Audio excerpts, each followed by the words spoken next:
right, guys, this is the second video for Unit 1, Real Number System. We are on Lesson 1.2, Simplifying Square Roots. All right, so what is radical form? First thing, we say that a square root is simplified or in its simplest form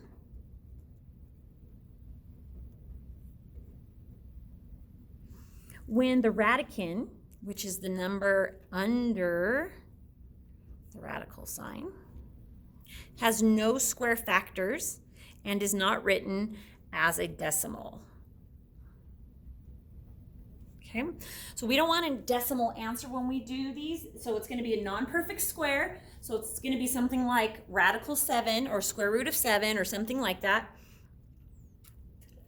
And we don't want the answer as a decimal. We want it written in radical form, and these are the steps that we're going to take to do that. So the first thing is we're going to simplify the number under the radical by factoring. So think factor tree, right? A factor tree inside the radical sign, and then we want to circle all the prime numbers.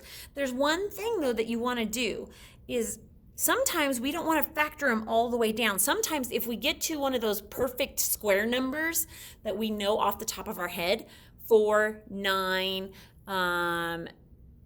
16, 25, 36, 49, you know, one of those ones that we know, if you catch one of those in your factoring, you can just leave it there because you know the square root of that number already. But for simplicity's sake, we're going to pretend like we don't see any, even though we will see them.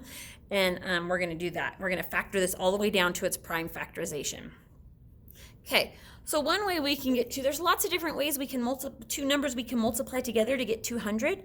One off the top of my head that comes up is 2 and 100. Okay, now I know personally that 100 is a square root, right? It's a perfect square of 10.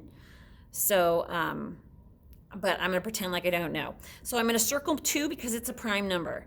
Now 100 would be 2 and 50. So I'll circle a 2. 50 can keep going. 2 and 25. Now if you didn't catch the 100 one, hopefully you'd catch this 25 right here, which is the perfect square of 5. But just in case you don't catch that, then we'll do 5 and 5 all the way down to where we've got all these prime numbers finally. So now what we want to do is, oh gosh, was that even in the video? I hope it was.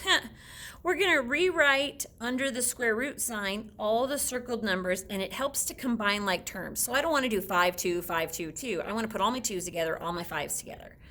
So under my radical, and they're being multiplied together. So I'm going to put a dot in between each of them to show that they're being multiplied. Because if I was to multiply all these numbers together, I would get 200. Okay. Step 3. If a factor appears twice, we're looking for pairs only, okay? We're going to cross out both and write the factor one time to the left of the radical sign. All right, so for example, 5 right here occurs twice. So I'm going to cross them out, and I'm going to bring one of them outside my radical sign. We say that these two go on a date and they leave in one car. So even though there's 2 of them, they're leaving in only one car together. So only one of them comes out, okay? Now I've also got 3 2's here, but I'm looking for pairs only. So I'm going to take only 2 of those 2's and take it out. And again, these are all being multiplied. It's not going to be 52. It's going to be 5 times 2, okay, like that. And then I've just got this one little lonely 2 guy left in here who didn't get to go on a date, so I'm just going to rewrite it with him still under the radical sign. Now what I'm going to do is I'm going to multiply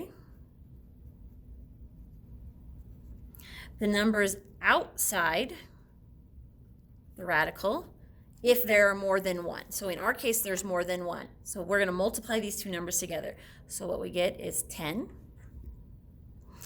Then step 5 is multiply the numbers inside the radical if there are more than 1. In our case, we only have 1, so we're just going to leave that 2 all by itself under the radical, just like that. And that right there, you guys, is radical form.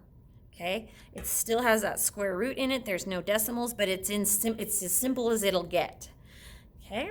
So there's my answer. Now I want to do is I want to check to make sure that I'm doing this right. You guys always check. These are easy things to do. There are easy ways to make sure that you get 100% on a test, and that one of them is to double check your answers when it's possible. I'm trying to find myself a different color pen here. Let's use blue. All right, so let's check it. So we always check. So what we're gonna do is we're gonna square the number outside the radical. So we're gonna square 10. So here's me checking.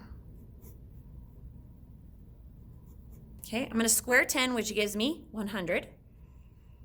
Then I'm going to multiply that number by the number inside the radical. So I'm going to take this 100 and I'm going to multiply it by the number that's in there, which is 2. So 100 times 2.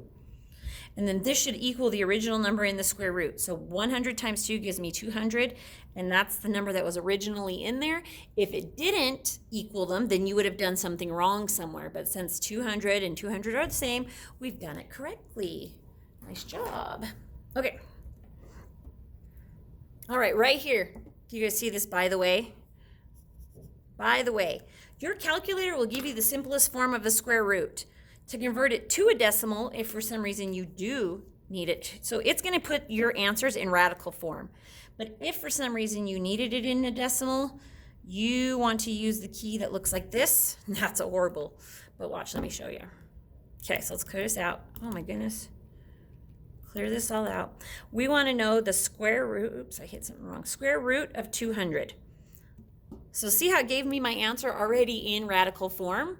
So yes, you don't have to go through this, but you will need to show work, and so you need to know the steps. But this is a great way to check your answers too, instead of having to do it this way, I guess.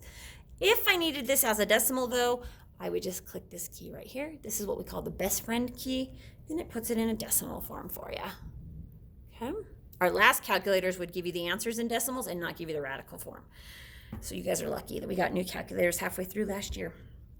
Okay, so if you were in class, you did this with partners, your table partners, but I will walk you through this one if you're home watching this on your own.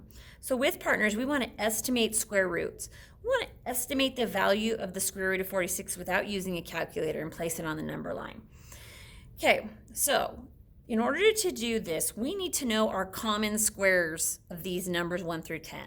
1 squared is 1, 2 squared is 4, 3 squared is 9, 16, 25, 36, 49, 64, 81, and 100.